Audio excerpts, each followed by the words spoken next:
recess. running. Yeah, you can have one close to your office. Call to order the Springboro Board of Education meeting Thursday, February 12th, 2015. Roll call. Regano.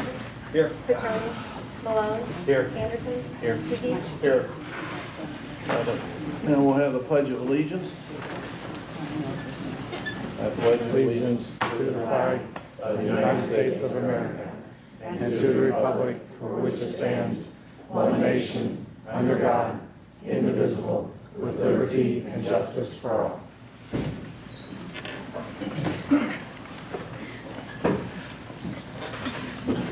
Tony is in a traffic jam, so he'll be late.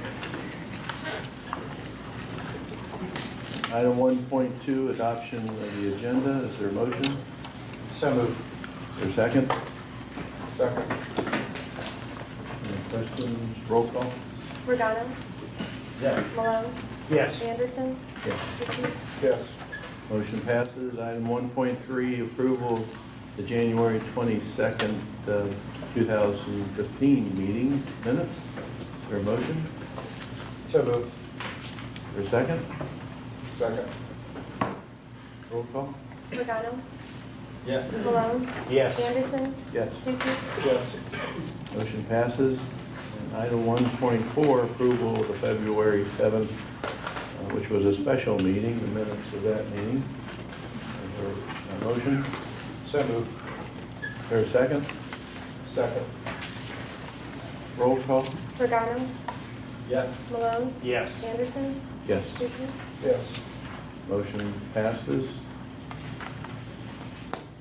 And we'll move on to item 2.1, is there a report from the Springboro Educational Association? None being seen. We'll move on to item 2.2, Springboro Classified Employees Report. We'll move on to item 2.3, which would be prearranged public participation, and nobody's requested to speak. So we'll move on to item 3.1. Mr. Anderson, Oh, yes. I apologize for not catching this when we approved the agenda. We normally have an agenda item here for public participation on agenda items. Yeah, And so, you're right, we do. given the number of people here in attendance, I'm not sure we should bypass that. Good catch. So this is just public participation. If anyone would like on the agenda items as in your agenda. Oh, come on. Seeing, no. What are you camera guys want to say?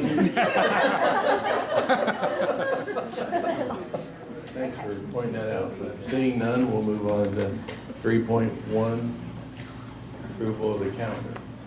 Okay, it's my recommendation to start the 2015-16 school year 4 days earlier than originally planned, which will begin August 18th, 2015. Is there a motion? So moved. Is there a second? Second. Any discussion?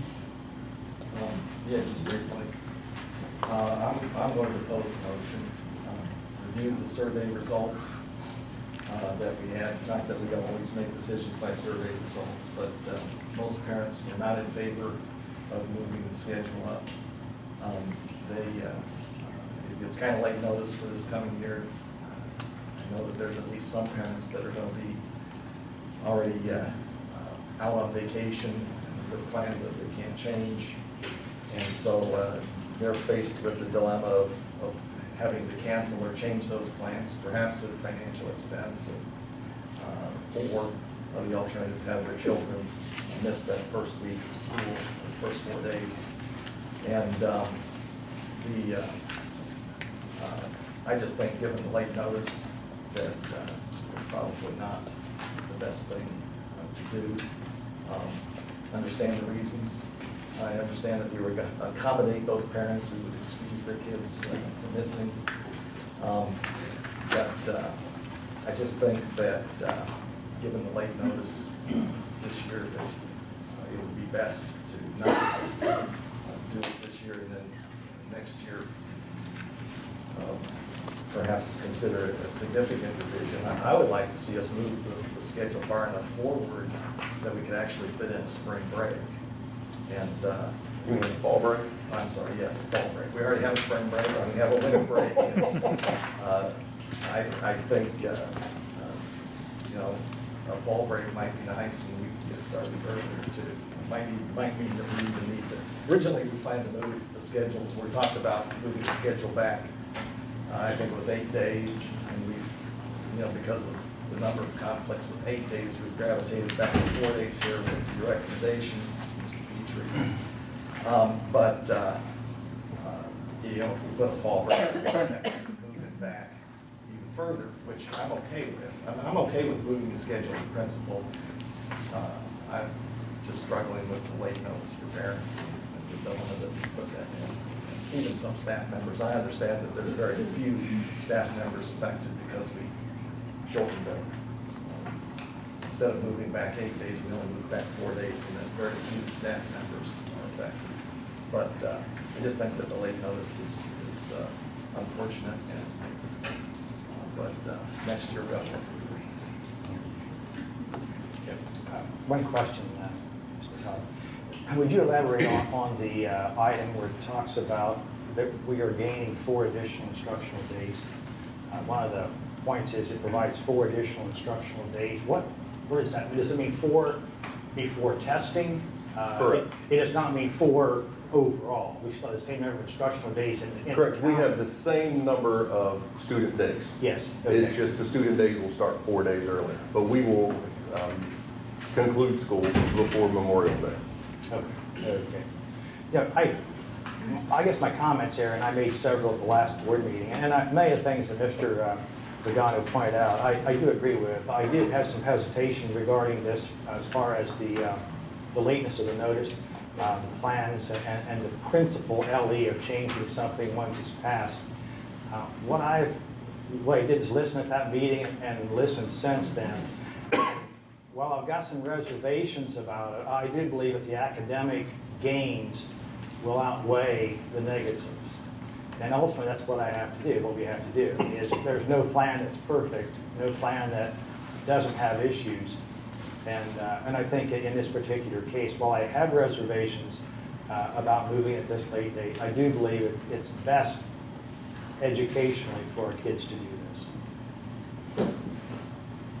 Mr. Petroni, we're on the item of the calendar. I don't know if you had any, we're just under comments, if you had any. I'm okay with moving, sir. Thank you. My apologies for moving. Anybody else have any comments? Just vote on the motion. Okay.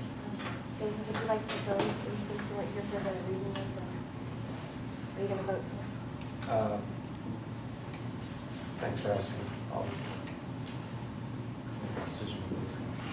Oh, Call me next. then I have to add you to roll call. Okay. Pagano? No. Malone? Yes. Anderson? Yes. Stuckey? Yes. Petroni?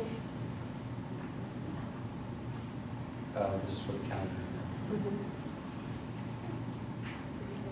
I said no. Okay. Okay. Motion passes. Item 3.2. Yes, this is to, let me read the whole thing. The approval to move first grade students to Clear Creek Elementary beginning August 2015, and to authorize the business manager to secure quotations for additional space at the following cost of $175,000 for one-time cost as defined in ELC proposal, $50,000 for modular annual lease, $31,503 for additional driver hours annually, plus negotiated increases as the years progress at Clear Creek Elementary. Is there a motion? So moved. Is there a second? Second. Any discussion? I don't understand the last part of the motion. It looks a little different than it was the other day. Maybe I misread it. What does it mean about negotiated? Well, one of the things that Ms. Floyd approached me about, I assumed someone emailed her and said they needed to know what they were voting on. we're saying it's $31,533 for overtime. It's going to be an annual expense. As if our staff were to receive a raise, that $31,533 is going to be more each year. So we're trying to be as specific as possible.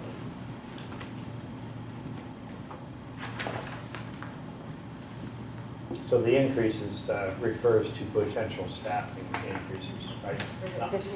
Not necessarily in the driver hours total or the cost of the modular, but in potential personnel costs. Is that it? Well, the one-time costs are to set it up. The thing is, I wanted to be as clear as I could be on what it would take to run the building. But technically, in our 5-year forecast, we already have 6 full-time employees allotted to be hired next year. So with retirements and things of that nature, it's always moving until the final end. What we know already is with the increases that we propose within this plan, we will stay within budget, and that will not be an additional impact of the 5-year forecast. So really, all we need to list here is the annual cost to set it up, the one-time cost to set it up, and then the annual lease payment, and then the additional hours to the drivers that it'll take to transport the students. And hopefully, we'll be able to reduce those costs, but that to me is the worst case scenario. By the time we do the May forecast, we'll be able to give you an update on exactly where we can fall in terms of costs. Again, we're believing that this proposal will meet the goals that we have. It will address the issues of overcrowding at 5 points. It will address not really a concern, but also part of a larger plan to come up with a more comprehensive early learning center by making it pre-K and one, grade 1. Good summary, yeah. I had a question then. Plus, if it's moved, the first graders, there's room to expand at Clear Creek. Yes. And then also at the 2 elementaries, correct? Correct. This will be a long-term, and it does present a savings. I hate to talk about reducing staff, but with the early learning plan, since we're not redistricting and placing kids at Dennis, the classroom numbers are so low there, we will be able to reduce 3 staff, add a staff to 5 points to better help those class numbers and capture the savings. The intent is that through attrition, the 2 positions lost will be regained, and we already know that we have people retiring, so that shouldn't be a problem. And to answer your question, yes, we will be able to expand roughly between 150 to 200 spots, no problem, which we would not have anywhere else. And I think this is also going to be the first step of a long-term process district-wide, which if this is approved tonight, that'll be step 1, then we need to move on to step 2. So a lot of the things that we're trying to do now, staffing is dependent upon each step of the way. Just for clarification, 150 spots where? At Clear Creek? Well, yes, at Clear Creek, because right now there'll be 18 first grade classrooms with no more than 22 kids. We can go up to 25. So with 3 to 4 more, let's say 4 more in each class, I think that's 72. And then in kindergarten, we have 9 classrooms. This year we haven't broken 20, maybe in one class. So we still have room to go there to take on another 70 easily. And then the modular units, when we open, would not be used as full-time classrooms, but could be.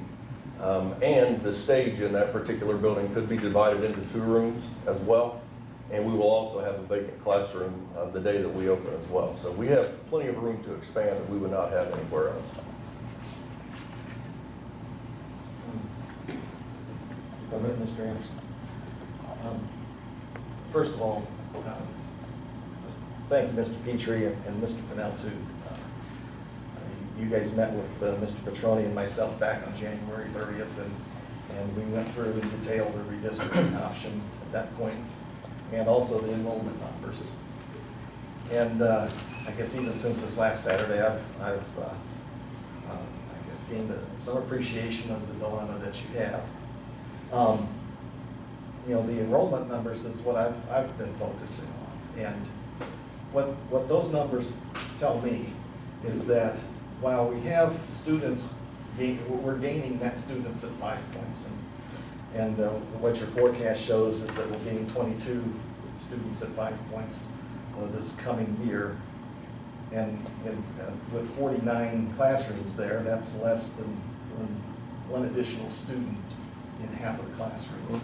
So it's not to the point where it's an unmanageable problem right now.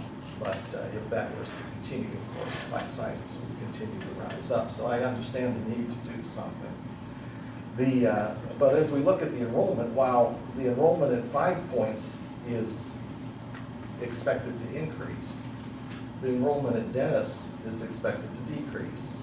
In fact, the enrollment at Dennis is decreasing to the point where if you look at the total enrollment, first grade to fifth grade, and you look at the enrollment in both buildings, we're not increasing, we're actually declining. And next year, the projections are that we'll actually lose 19 students between the two buildings.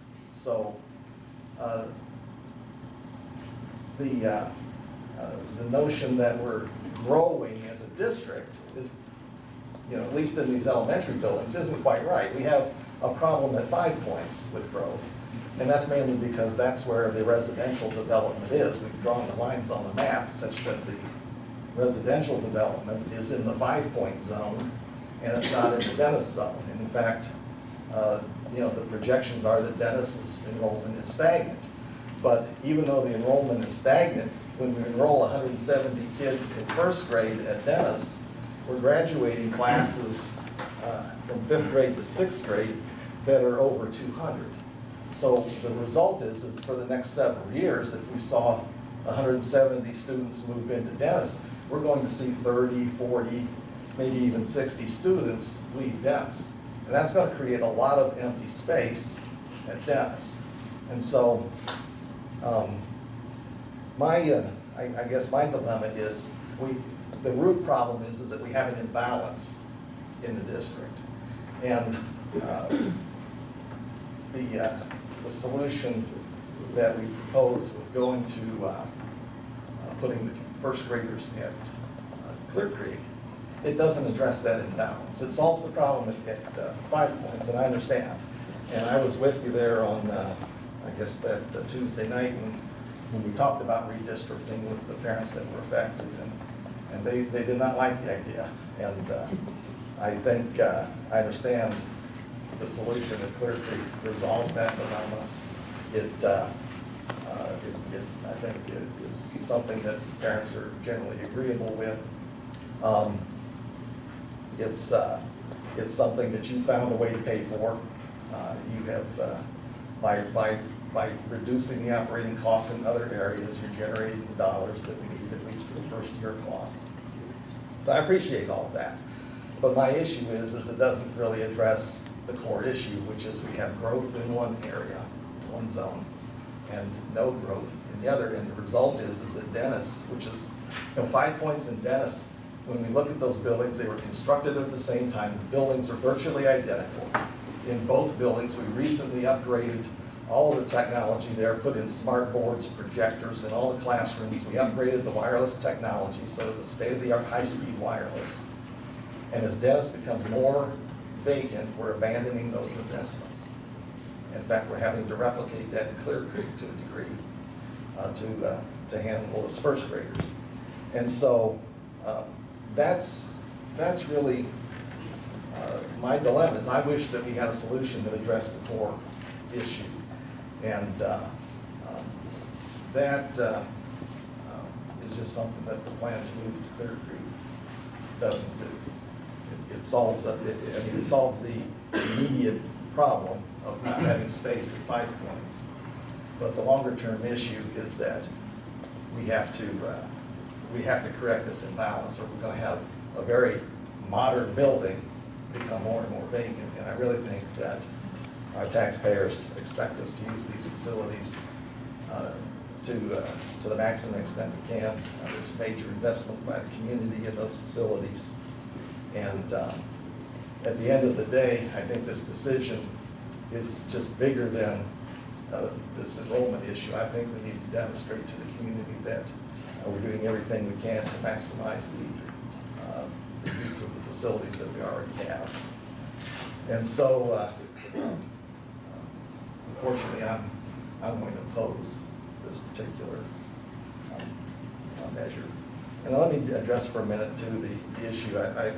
We've gotten a lot of comments from parents, and in a few cases, there seems to be an impression that somehow Dennis isn't every bit the school that 5 Points is. But besides being equal physically in all these different aspects, buildings being virtually identical, the technology being virtually identical in each building, besides the physical attributes, academically, they're virtually identical. In fact, if you go and you look at the state report cards, you will see that Dennis edges out 5 points in a number of areas. And including, if you were to look at the individual grade level results, you would see that Dennis edges out 5 points in every area except for 5th grade math. And so I just wanted to correct that notion that Dennis is in any way a lesser building academically or otherwise than 5 points. And they're close. They're probably so close to be within the margin of error, if you're going to be honest about that. But for those parents who have that misconception that somehow there's an academic difference between the building, I don't think there is. And I think the report card bears that out. Thank you, Mr. Emerson. Any other comments? Everything that Mr. Regano said is true. Now, he talked about the early learning center moving the first grade being the first phase. Phases down the road, I think, can be made that would alleviate the use of Dennis that's going down quite a bit, if I am not mistaken, with some of the plans that you would like to. Right. put into effect eventually. Part of your vote tonight really is, trusting your superintendent, the central office staff, and our principals in the decisions that we make. When we bring decisions to the board, there's only so much we can lay out at a time without creating complete and utter chaos. But yes, in the future considerations tonight, I am going to talk a little bit more about our high school numbers as well. We know our high school population. We're going to have all of our bubble classes, our extremely large classes that are not typical for the district, in that building in 2 years. This decision is going to complement what we can do there. So that'll be discussed further this evening. At this point, you're making a decision based on what's best for kids. And I fully understand the decreasing population. However, for the next several years, we know Dennis will be 800, 900 kids. So the notion that we're going to drop down to where it's a ghost town, I wouldn't say that's going to happen. 5 Points is still going to be as packed as it's ever been, even after 200 kids are out of there. So that's actually what those buildings were designed for. It's what we're going to have after, hopefully, this decision is approved. And of course, we already have an early childhood school. So it's not as if we're setting up a new early childhood school. We already have that. But we're adding first grade to that, which now we will be developmental appropriate in terms of the levels of learning, which will be a long-term solution for that building and those children, which I think is going to be positive for the community as well. But again, I respect your position. I understand. You're right in the numbers, but Dennis it's still going to have next year over 900 kids. So it's going to take 3 or 4 years if that rapid decrease continues to ever see 800, which is basically what that building should have in it. Well, I think that's a good point, and that, again, we're talking about perceptions and the use of the word vacant and ghost town. And again, Not my word. you used the word vacant, okay? So, but I think, the word vacant is a catchword that people understand and they grab onto. And I think that we saw the class sizes, the class averages of the two buildings once this proposal was laid out. They're virtually identical. The building still has, as you point out, numbers that is pretty well where the building should be. Just because the building has more students in it than it should. If we cut the number of students, that doesn't mean that it's becoming vacant. It's getting closer back to the size that it was designed to hold in the first place. And so, you know, the point here, I think, is, and you used the term the other day of right-sizing the buildings and the staffs and the enrollment. This particular plan does achieve a fair number of those objectives as far as balancing out the buildings, getting both buildings down to a size that they should be educationally. You know, I think that always has to be what our decisions are about. You know, are we going to improve the educational quality in the environment? And I think that this move does that. You know, I think that we did hear a lot of comments about redistricting and moving subdivisions from one to another. And I don't think that can be underestimated in terms of the trauma that can cause to a community and to a family. It is viewed, it can be viewed as unfair, as designating certain areas as, well, these are the ones that are going to pay the full price to balance things out, and this division over here, the world goes on unchanged. And I made a comment on Saturday, I believe it was, that one of the benefits, I think, of this is that it is a district-wide, it's a shared responsibility, it's a shared plan. And, you know, I know for one, I do not want to redistrict unless that is absolutely the only option we have. Thank you, everyone, for their comments. Yeah, well, one more, Mr. Anderson. I was on the board back in 2002, 2003, when these two new elementary buildings were designed. And they were designed with a capacity of 1,200 students. And we knew very well that they were among the largest elementary schools in the state. And they were designed as just general elementary schools. And I think they're, you know, for first grade, I think that they're entirely appropriate. But the notion that these schools are only suited for 800 or 900 students or 1,000 students, that's not right. And you know, I understand the issue for parents, but at the same time, I think that we have to manage our enrollment and things in a responsible way. And it's not like we're asking parents, the parents who might be involved, to downgrade here.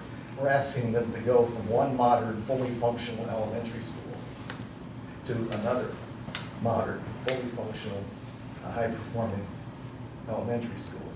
So I guess you know, if the right decision is to redistrict, I don't think that we're asking for a terrible sacrifice here. Mr. Emerald? Sorry, may I have a boards? No, go ahead. You know, I appreciate Mr. Petrie, Ms. Floyd, Mr. Brown, all the other staff that got involved in these discussions, the meetings, the communications with the families, parents. And obviously it is always about education, equality, and quality. So I share Mr. Regano's concern reading some of the emails from parents who just seem to have a little bit of concern about our Dennis building, and I really hope we can work on that perception or perspective. In the handout you gave to the board on the 22nd, when we were talking about this, we talked about budgets and numbers and as it relates to student enrollment, and the historical perspective that you shared with the board for part of these discussions about, you know, historical enrollment.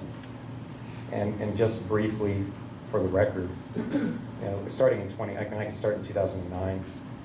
Both buildings were roughly around 1,179, 1,165. 5 Points was the lower enroller. 2010, 5 Points grows wings and hits 1,214 students. Today we have 1,200.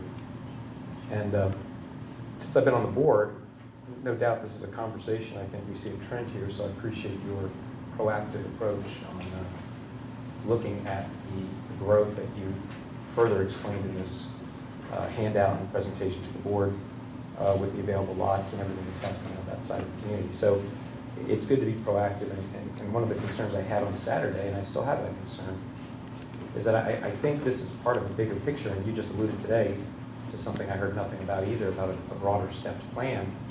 And, you know, as a you know, you guys are in the weeds, doing it, living it, feeling it, so that's definitely not my role here. But as we make a decision on the whole, it helps me as a board member, and this, I'm just speaking for myself, to be able to have the whole picture. And there's a couple other pieces to this picture that I think merit us to kind of step back a little bit. Because, you know, when I look in 2012, 2013, 1,205 students, and 5 points, 1141 in Dennis, you know, kind of flat until today with some projected growth. I didn't hear these conversations, and I think it's probably because we had so much other stuff going on back then that this wasn't one of the bigger focuses, and we're just noisy everywhere and busy everywhere. So, you know, I'm not saying that's a good or bad thing. I'm just saying there was a lot happening, you know, combining elementary schools, and you were creating new worlds and everything. So, you know, that's all been beneficial. The early learning center that we had has been a phenomenal success, both fiscally and educationally. So, you know, there's nothing bad to say about that decision. And I'm sure this decision, at some point, I think would be a perfect decision to make too. And that's where I'm struggling, because we have negotiations coming up, and there's some, and I think this is a place where the union teachers all can embrace how we all come together to help things. We have what I would say, somewhat of the budget that came out of the governor. It's surprising to me to be sitting as a board member making a fiscal decision 2 years ago to set a 5-year forecast up based on what we believe to be at least decent information. It sort of turns around on us in the last couple of years. And as a board member in a community where, you know, and it's not a small turnaround, it's kind of a big shift in philosophies. And that's, you know, I don't know how we down here can actually manage to those kind of shifts when you set plans in place or when you set goals and objectives in place. So I'm obviously concerned about that, and I appreciate you all heading out to our senator and speaking up on this. I think it's appropriate, and it's all part of the discussion, which gives me to why I think this discussion we're having is a piece of your next phase. It's a piece of our negotiations with our team members so that we can continue to attract and retain high qualified staff. It's a piece of what we really want to do educationally for our children. And you know, I was reading a Harvard study, and you know, clearly developmentally 0 to 5 is strong, and so expanding that, I'm not against. I think it's a good move, and it also brings some other efficiencies. But I think the bigger problem we have is I'm still struggling on this solving that growth problem and that misalignment. And I think that's a bigger conversation, and I agree with Dr. Malone. Clearly some of the parents voiced their concerns, some of it on property values, I'm not sure I can agree with. Some of the concerns were, I don't know where that comes from. Some of the comments were, heartfelt. You know, they've got a situation that just is not going to be worked out. It's traumatic. But really, for right now, I just think we have a little bit of uncertainty, more so than I'm comfortable with, because there's a lot of you've got a lot of moving parts here that all make a good story and make us be able to have the whole picture to support you 100%, because I do. It's just the timing feels wrong for me here, and I'm struggling being able to give you that support today because of all these other variables that I'm still somewhat confused at. I'm trying to get my arms around. So I appreciate everything you guys are doing. I really do. I appreciate the effort. All this uncertainty creates you juggling plans and more ideas.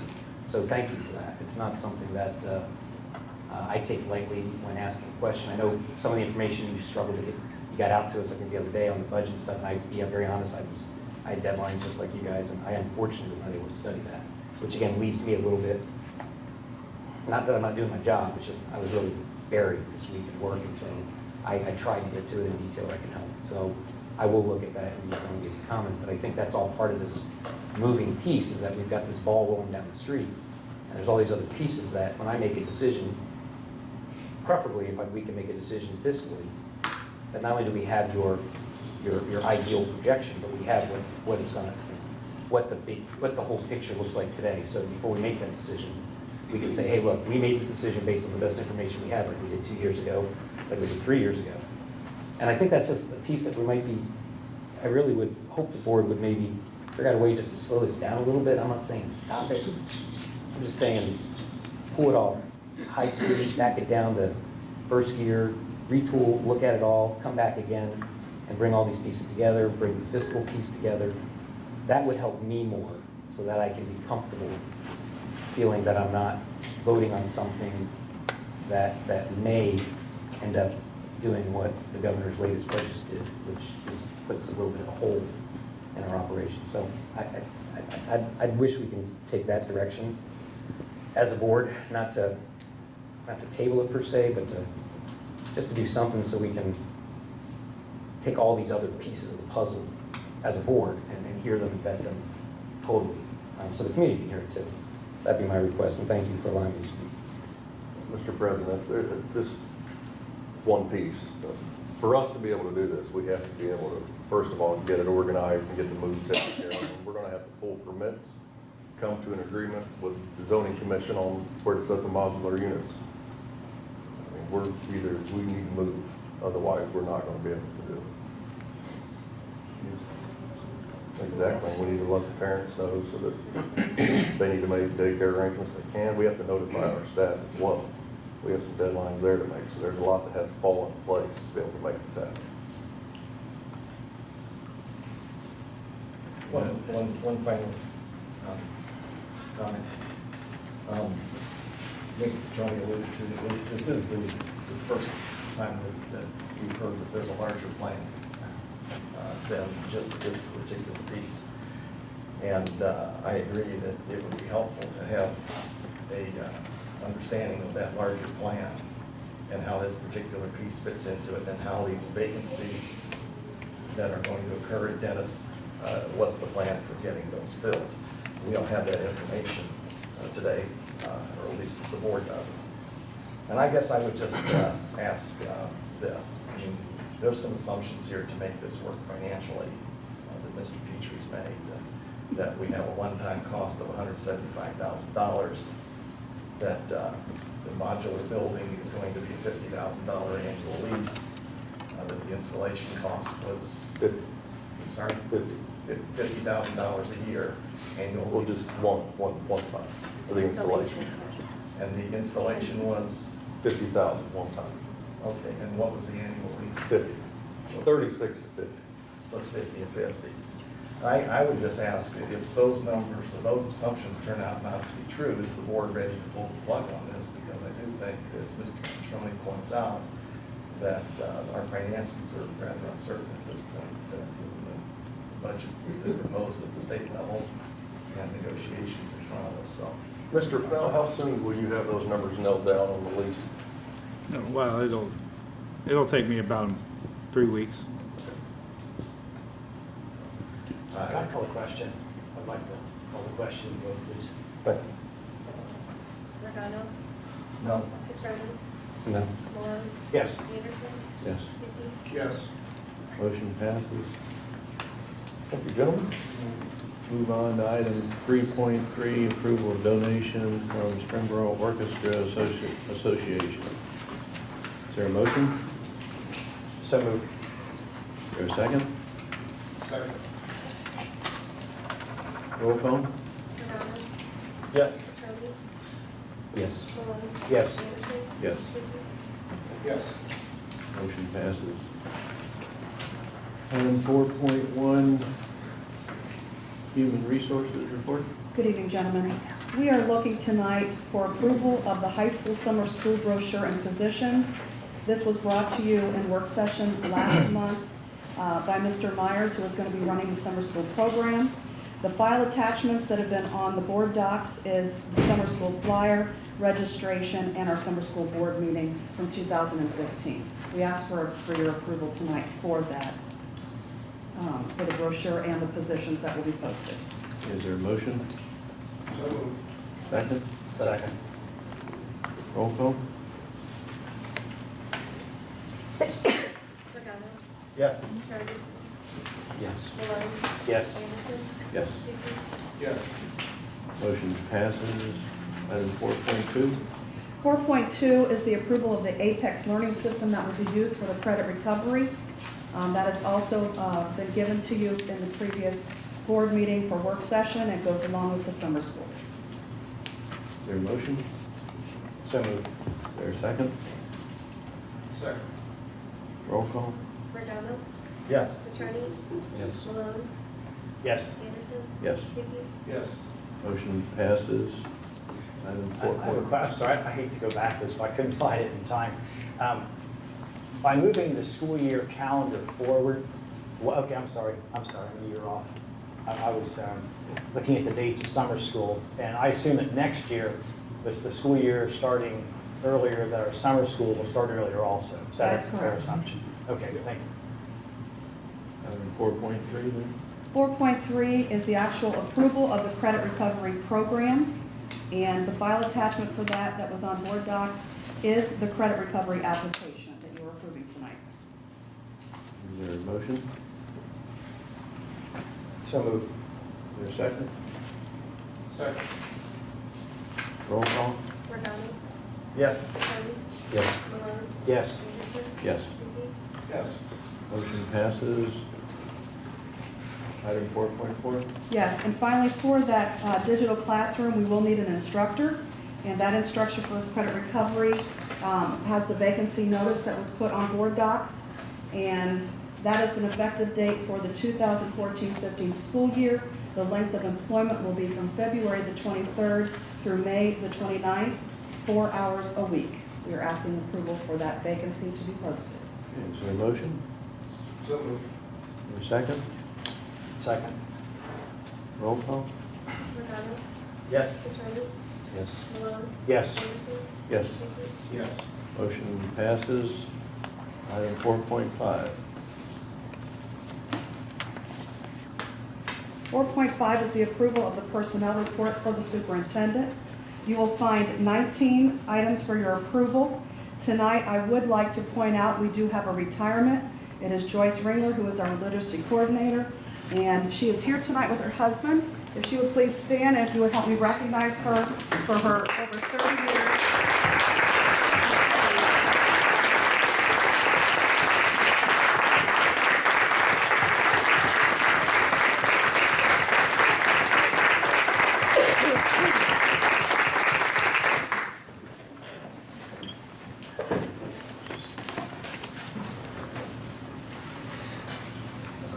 Following that, we have items 2 through 19.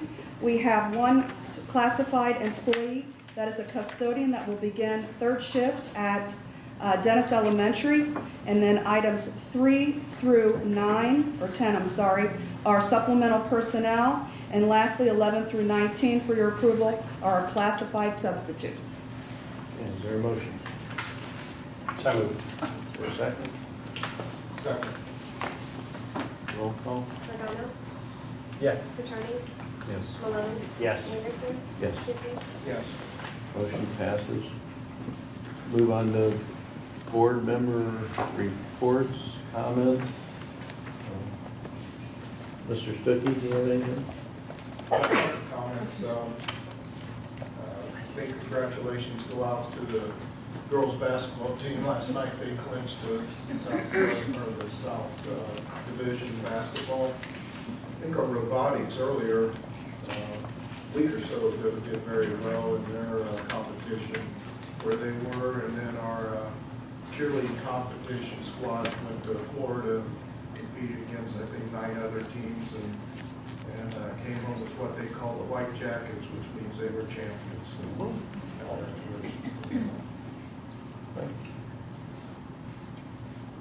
Hey, Mr. Petroni?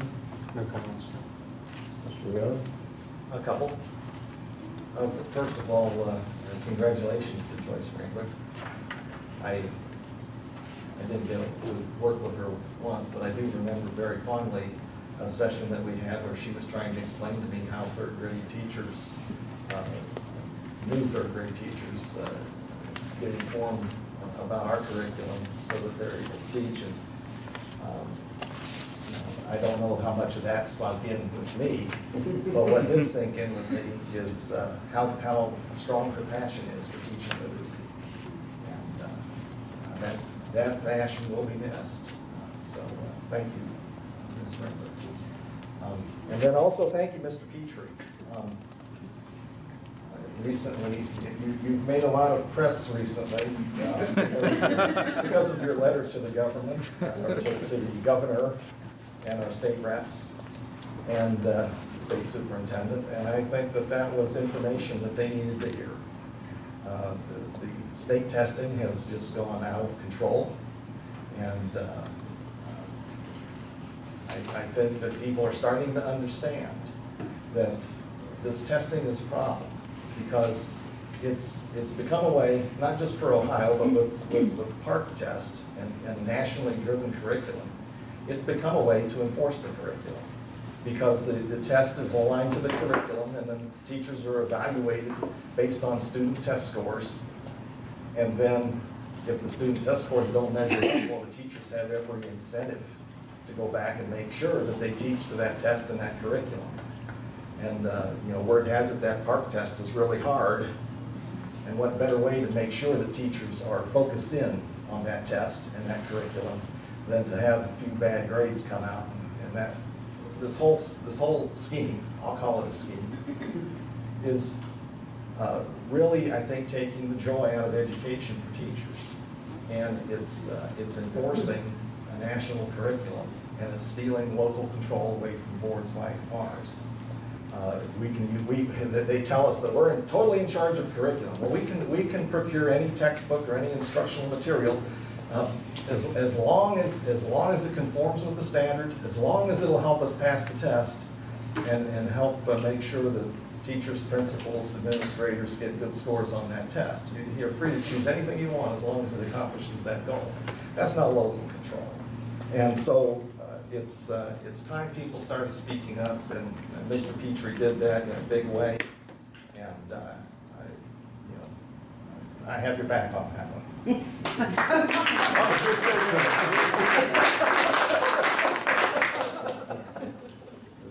Dr. Malone? I also would like to congratulate Joyce on a long and very productive career here and other places, and good luck in the future. My only comment is that regarding the 5 Points Dennis complex, it's hard to notice that the principal from Dennis has Dennis Elementary all over her shirt. So I don't think we're suffering from a lack of confidence. So It was Spirit Day today, and I should have changed. Show them the back. Show them I'm just saying. I'm with you, Mrs. Team Walker. So, and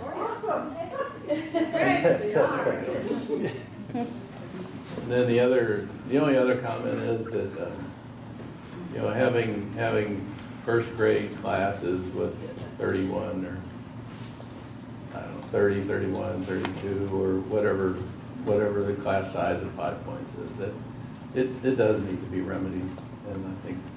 And I applaud the board for doing that, and I agreed with a lot of the comments that every board member made.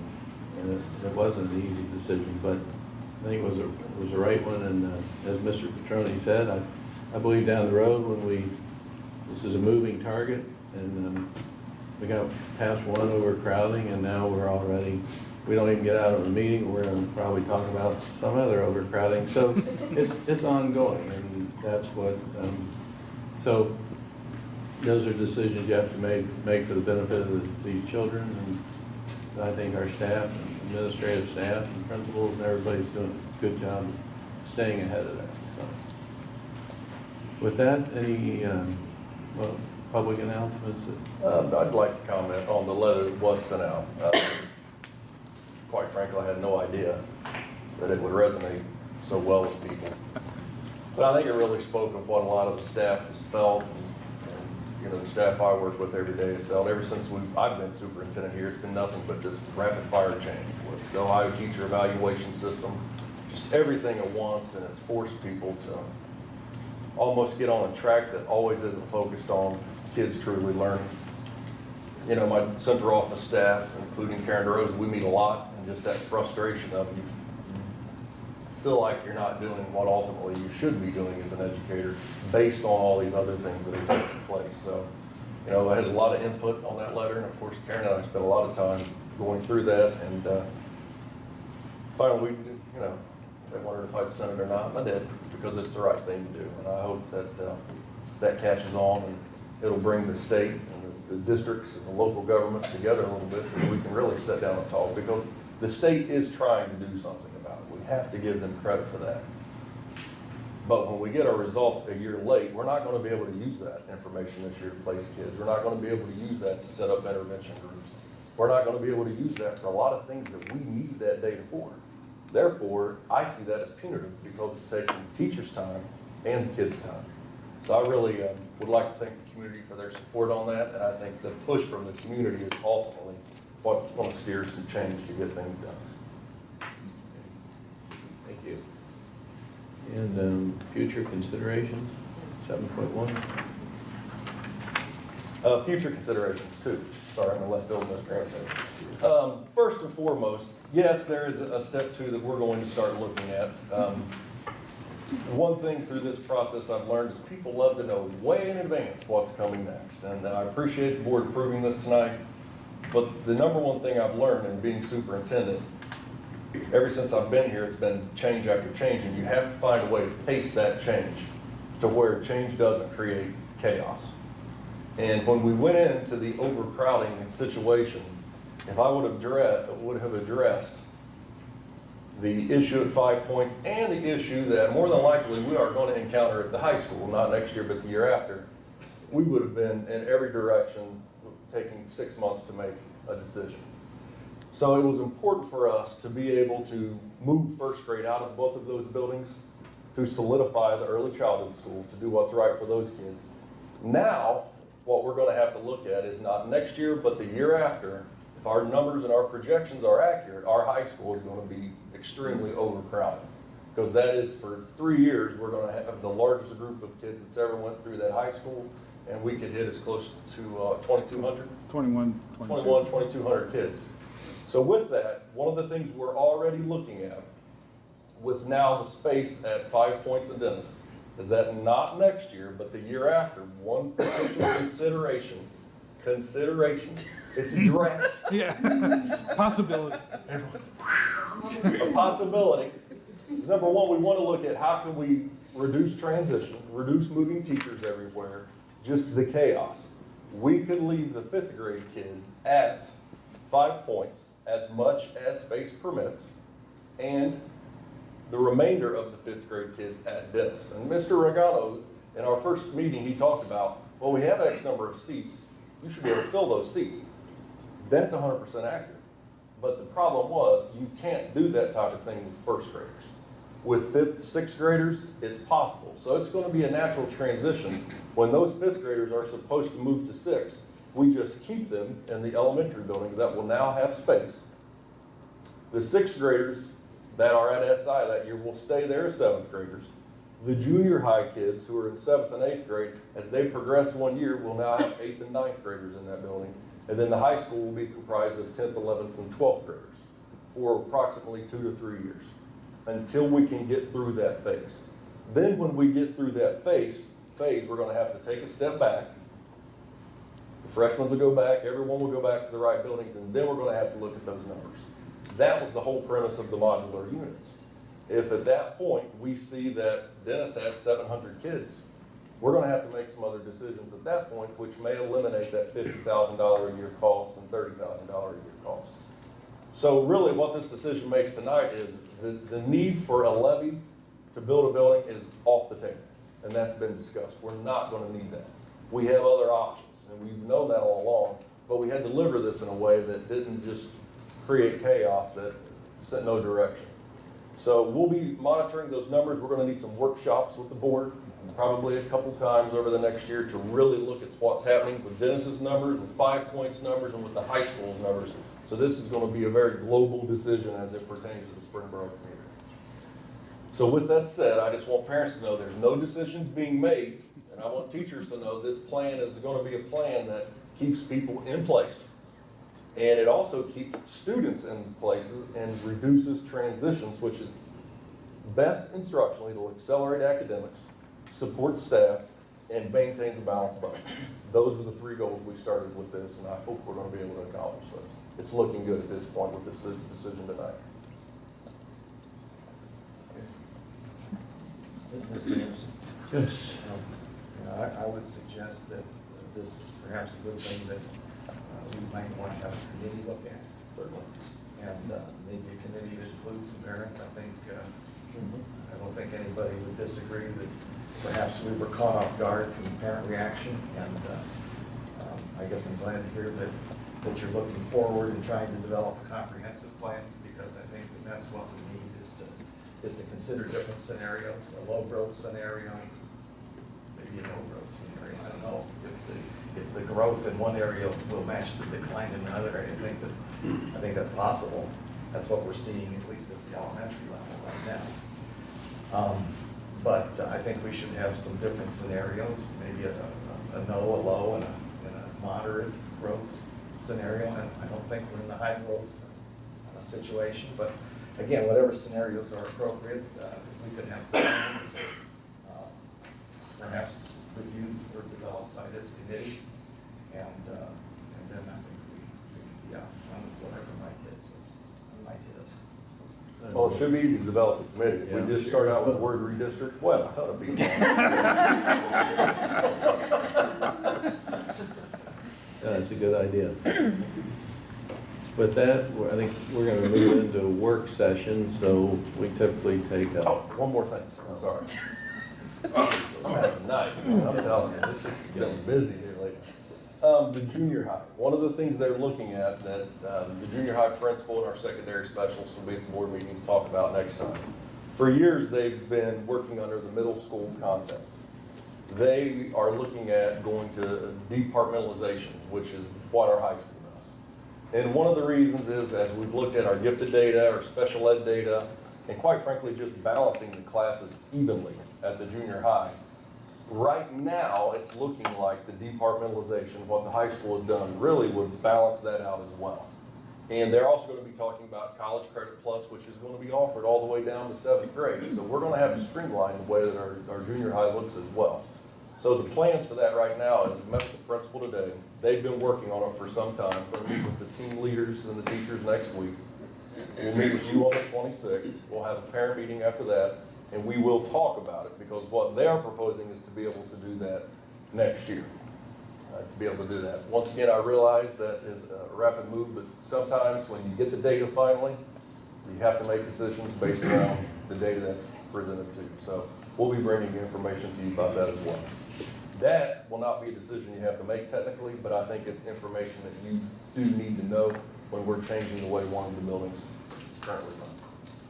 So does that mean schedules, like the scheduling like the high school, you say departmentalization too, or They already have a very detailed schedule like the high school, but if they go to departmentalization, it would look just like the schedule at the high school, yes. So the program of studies has to be created and all that good stuff? No, they have that. It's just basically they're going to move from the team concept within the building to more of a department concept, so to speak. Subject specific. Subject specific. Again, would this be for the 15, 16? Yes, it would. We ain't pleased, Dr. Malone. We don't play around.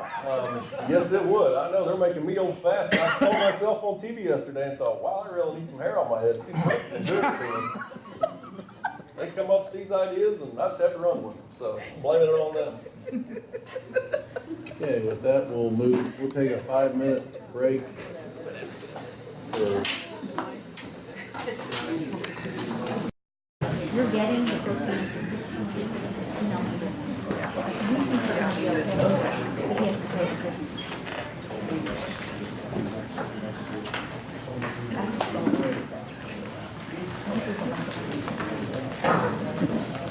Do we have any committee reports?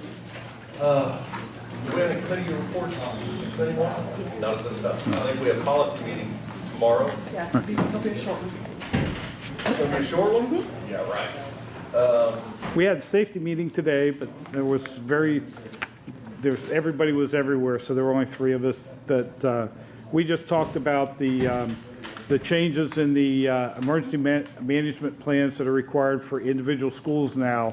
We have one for the district, but now the state requires an individual one for each school. So we'll be going through that process. And then we also had a brief discussion about changing the way we handle some of the fingerprinting and the visitor check-in things. So that's going to take another meeting, though, since we didn't have enough people there to have a huge discussion about that. So, Thank you, John. That, John, we'll move into 8.2. It's got your name next to it. yes, sir. Lunch prices. Lunch prices, our annual discussion about lunch prices. The federal lunch program requires that we do an annual review of our lunch prices based on what they expect us to be charging for lunch. And if you look at what's in the packet there, if we just went with what they said we should be charging, it would be a 30-cent increase for elementary and intermediate students and a 30% increase for junior high and high school. We're recommending to stay with the 10 cents cap that we've been doing the last several years, which would increase both all the lunch prices 10 cents for next year.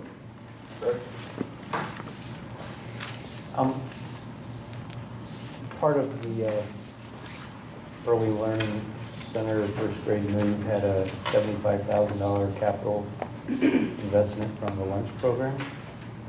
Do you have the numbers of what our balance is in our lunch program fund?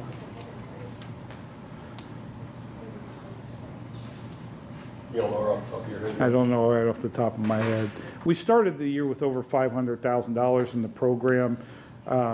Unfortunately, right now, this is the lowest place we'll ever be because we're about halfway through the year, so we've had a lot of expenditures at the beginning, and then we pick up near the end, getting the balance back up. But I believe if I look, we were somewhere right around 250, 300,000 was the current balance, but it'll go up from here because as we finish the school year, we get more reimbursement from the state and everything.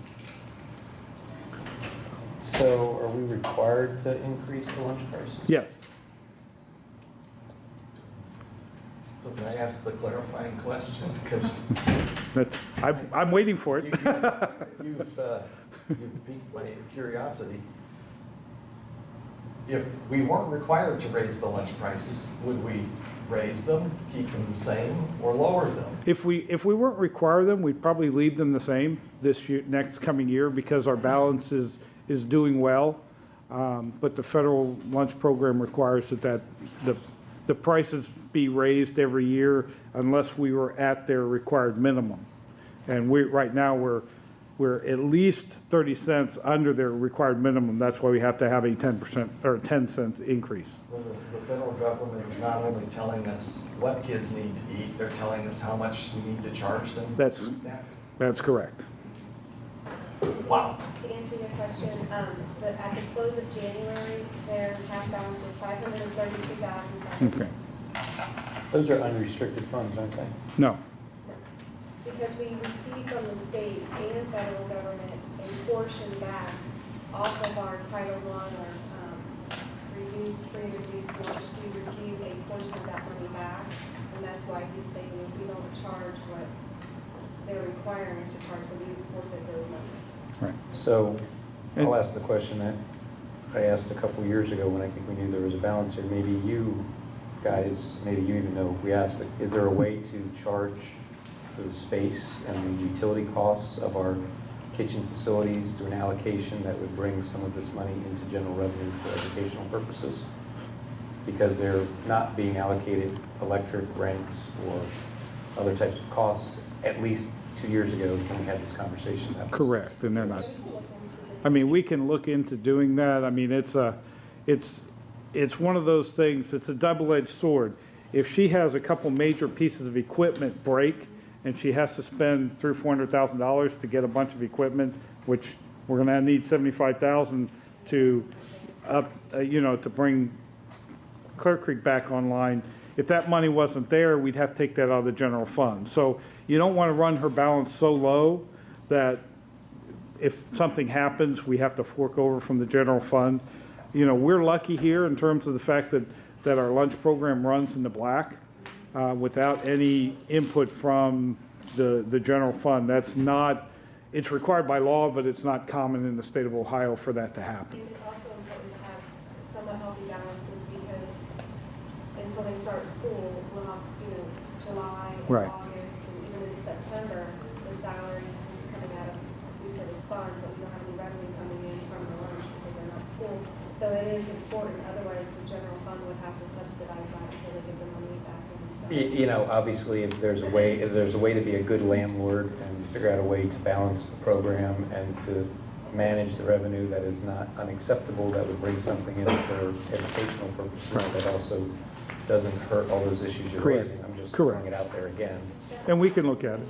We look at it. Budget finance and look through those too, to see Mhm. what's cost that we can, what it tries to do, what we can. I think somebody did a cost allocation and square footages, so it's just a matter of picking something. Correct.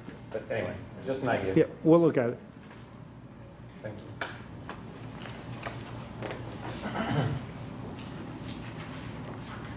Okay.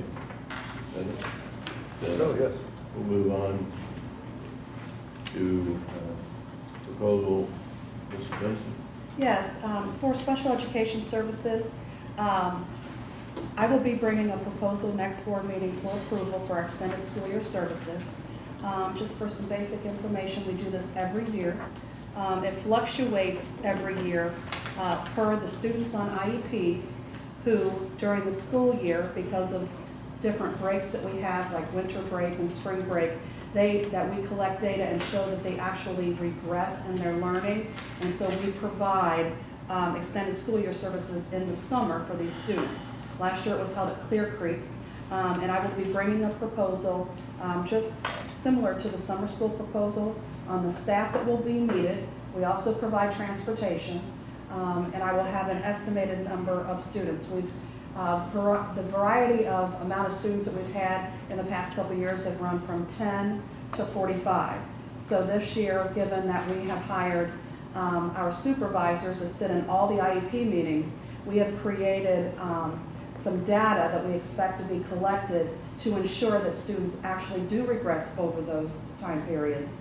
So, I mean, everybody would love to have extended school year services over the summer for 3 weeks. So we want to be very discreet, but we also want to be using very good data. And what happens is at the IEP meeting with the team, parent, educational experts, during the IEP writing, is that they consider then a flow chart that we've created for those services. So I will be bringing to you next time the proposal when we are actually going to have it. Usually it is in the week before, a couple weeks before 4th of July weekend. But again, it's a great deal of service that we do provide, and we just want to ensure that we're providing it to the right students. And I'd like to thank you for getting ahead of this. I remember our first year, oh my gosh, people weren't ahead of it. But when Mrs. Benson's talking about they have to provide data, we're not predetermining, but it is a cost containment plan. Because if every time someone asks for a special needs service, we just give it, this can get really expensive really fast. Anytime in special education, we are required to support the decision with data. And if we're not doing that, shame on us. So I applaud you in having a process in place so that we can define by data, which the state does allow us to do before we're entitled to provide these types of services, because they can be very expensive, that's for certain. You mentioned it was similar to summer school. Is the cost to the parents or? No, this is a cost to the district. Oh, yeah. Thanks, Lee. Okay. Tammy, item 8.4 elementary math update. Yes, I wanted to revisit, last year we kind of went through the process of evaluating 2 math programs. We're currently with our kindergarten through 5th grade classrooms have everyday math. And last year we evaluated Go Math and Math in Focus. And both of them were we went through the process of evaluating the teachers as far as the program and its features and criteria and meeting some of the standards. But what we found was there were a lot of variables, and one in particular was, of course, looking at our budgets and looking at everyday math. And we wanted to take another look at everyday math because we do have quite a bit of success with everyday math, but there were some upgrades to that program that we wanted to evaluate this year, and then put a hold on our potential pilot with the other two programs. What we'd like to do is revisit that.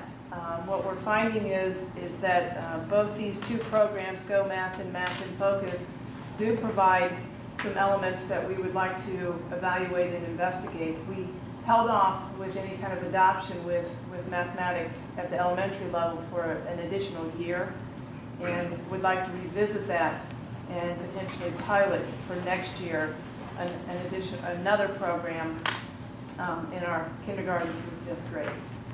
One of the things that we do want to look at too is to assure that these programs are meeting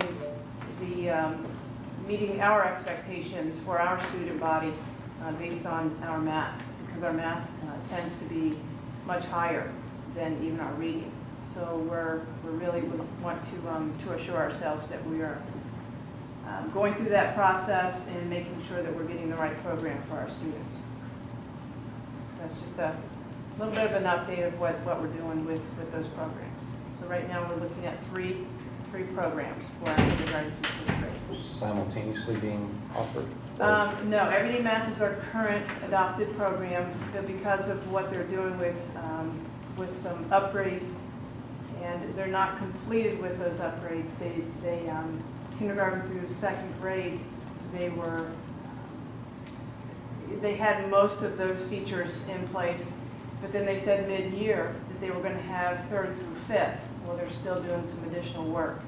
So we're still in the old version. So it just trying to align all that with the curriculum is kind of tedious. And what we're finding is we're having to supplement in some areas to assure that we're meeting all the expectations. Because the vendor's not able to Yes, manage and the that's correct. And that's why we held off for another year. One reason why we held off for 1 year for the Go Math and Math in Focus. One of them, the Math in Focus, does have it's based on Singapore math, so we really want to look at that. And then the Go Math has a little bit more technology to it, where the Math in Focus tends to have more of a problem solving and more hands-on. But all three of them have a lot of hands-on, and that's one thing that we want our students to be involved in. But we want to take a look at all the features of all three of them. Okay. Can I ask, are these materials Common Core park-driven materials, or are they other? You know, I'm glad you asked. No, I think. It's a yes or no question, that's what. It's a great question. You know, one of the things that, and I appreciate the thought, is Common Core slapped on a lot of these? Yes, absolutely. Every single one of them. If we will pull any program, they do have Common Core. That's why we're trying to look at this from the lens of meeting the expectations that are within the standards, but not deviating so much that we're leaving what's important in mathematics. And so it's a process, and that's why it's taken us a lot longer than probably we would want to, because we want to scrutinize it. So I try to take that Common Core out of the picture. I really do in looking at these programs. And I know you know that math is one of the areas where Common Core, especially elementary math, is being heavily criticized.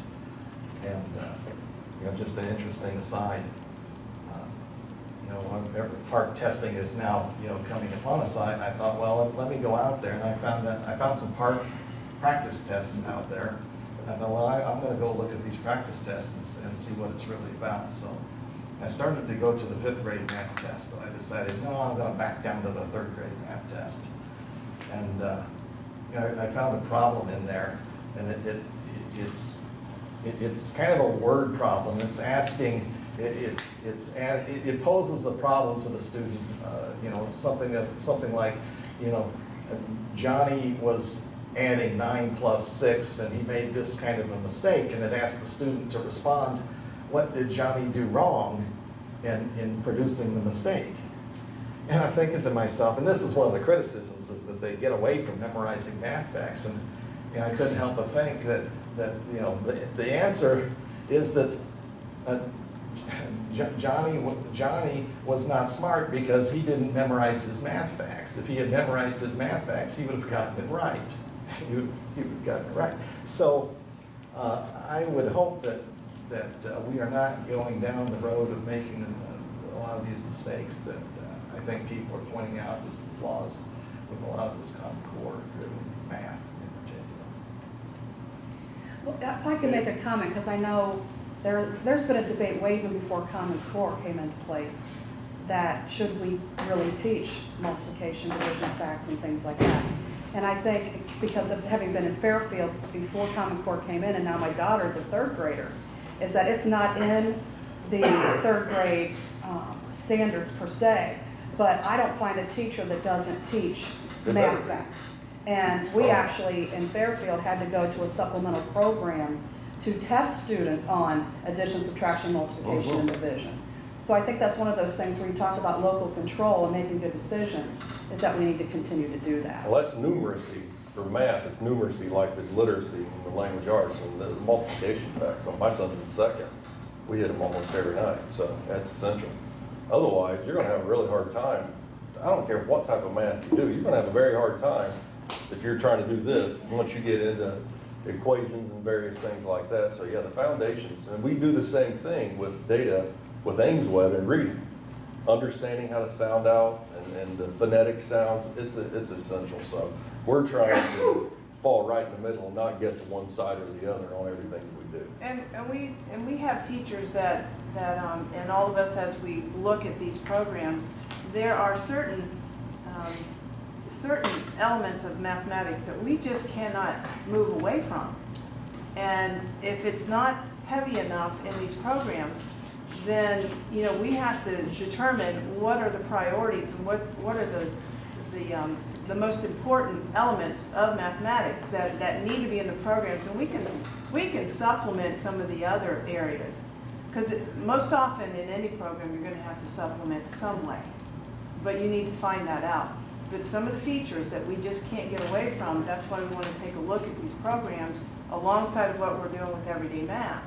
We don't want to leave everyday math without knowing that these potential programs are going to meet our demands and our needs. So that's why we're looking at more than just one, maybe two programs, because we got to weigh in or out some of these programs that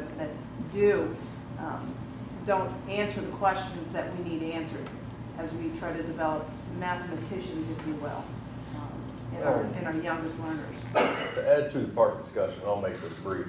When we look at, now that they've done the park practice test, what was the problem? You'll never guess what the true problem was. The kids knowing how to type. We have a lot of kids that are doing this at 7th and 8th grade, and that was one of my issues with the test. When you don't allow kids to see the format up front, if you're truly assessing, you're assessing to understand if they grasp the content. But if they can't get past the format of the test, you never truly get the result you're looking for if they're learning. So that was one of the things the teachers picked up on quick was typing. So we do all these state-of-the-art things, but yet the foundational skill of how to type is something that if we're going to continue with technology-based tests, they need to know how to type. Well, So it was one of those things like, duh. They're also finding that you have to toggle between 3, 4, and 5 different pieces. So, and kids never do that. They just use this, and so they're used to one screen and what's on it. But to be able to reduce it and move it and open one and highlight it and then close it out and send it to another one, it's a lot of learning how to maneuver technology. Well, Much we more than we thought, ever expected. and John and I have talked about this a lot, that since they were tech-based, you would think that you would get your results instantaneously. And it takes longer than doing the hard copy. So, yeah, that's been one of those things that has just appeared and we thought, wow, never thought of that. But it's a huge hindrance when you look at progression of how the kids do on these. So that is something that the nice thing is from the investments we had in technology, that did great. So all of that went very well. All of the computers worked well, the network handled it. But the teachers noticed one of the main factors that kids are going to need to overcome is timing. Because it's time to test at that. It's time. It's time. Well, that's interesting too, because I took a paper version. I did glance at the reading test too, and it was a paper version on one of those Scantron sheets, and I'm looking at it on my computer screen, and you know, you'd read a paragraph, and then you'd flip through 3 pages trying to answer the question. I invariably had to go back to the 3 pages, so navigating, and then they're asking you about paragraph numbers. So I was constantly going back and forth to make sure I had the right paragraph number. I can only imagine the 3rd grader may understand it perfectly, but just the logistics of filling out the form Right. is probably a big source of error. And so, anyway. So then you're trying to hold the student accountable and the adult accountable, Yeah. but the format of the test is really what they're being tested on for the most part. So that's a big issue. Okay, thank you. Any public participation on the work session items? I just have a question for Tammy. What is the process with involving teachers as you're going through looking at the different math programs? We work with the administrators, and they define or determine who is going to kind of be the math rep. But what we do is we bring in the company, and we will have all the samples available, and have teachers kind of set it up where all teachers have the opportunity to come and evaluate and look through the program, and then do a presentation to them. For all 3? Well, not everyday math. Well, Since yeah, we're- that already, so for So both. the other 2. Yeah, we went through that process last year. Including the math GISs? Yes.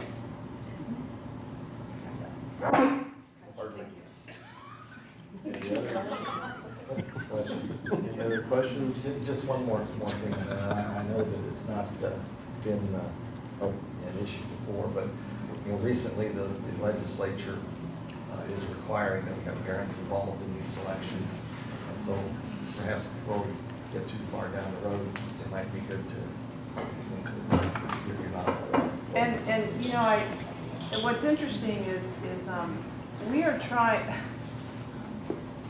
we've done this a couple times and offered out different times for parents to come, and we're really trying to somehow encourage them to get more involved.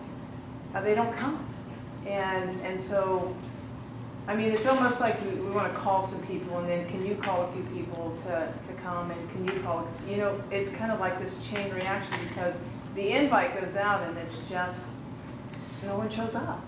And I really would like that feedback. I mean, it's important to us, because, you know, then the cause and effect of that is that then they then see the program and they're not as happy, or they're not comfortable with it, or the parents are saying, you know, I don't even know how to help my child.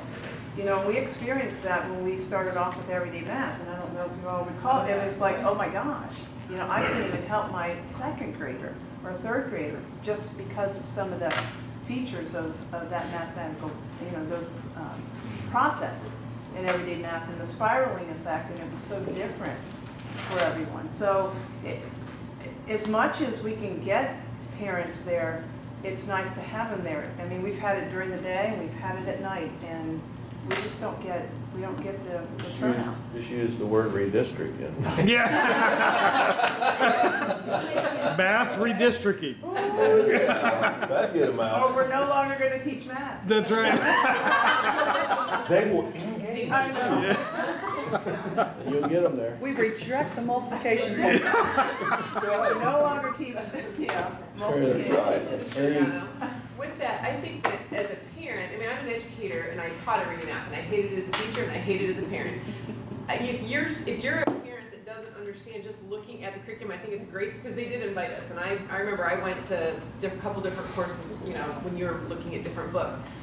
To know the whole spiraling thing, you wouldn't necessarily see that when you're just looking at a book. So I think the invitation, that's a great idea, but it is, I would hope that we're counting mostly on your opinions and the teachers even more so, because they're seeing where the kids are having deficits and whether that approach from what they're seeing, because a lot of the teachers have probably tried some of these things that Singapore might focus on more. So I do agree with you again tonight that I do think the parents should be invited, but as a parent, it's hard to really understand all of that if you're not in the classroom teaching it.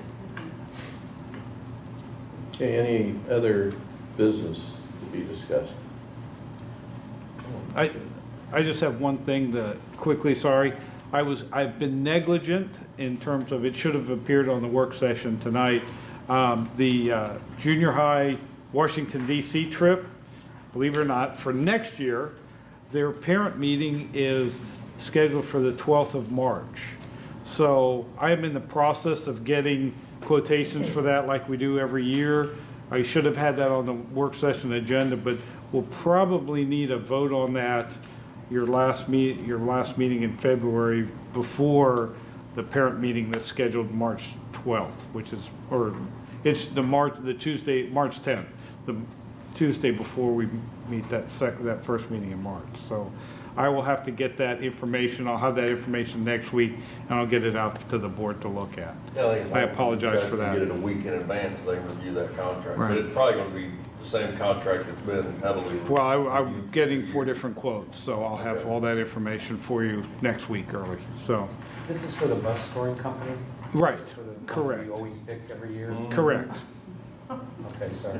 But that's why I want to get the information, that's why I want to get it out there, that I've got the request in for quotations, and I should have talked about it in work session, and I failed. Yeah, you're on your own if you don't get that done. Yeah, I know. Yeah, I know. I thought I had 2 more weeks, but I don't. So with that, we'll have a motion to move into executive session to we don't need it. Oh, it's so sad. Sweet. Good. So is there a motion for adjournment? Is there a second? We don't need that either? All right. Never mind. Adjourn. Yeah.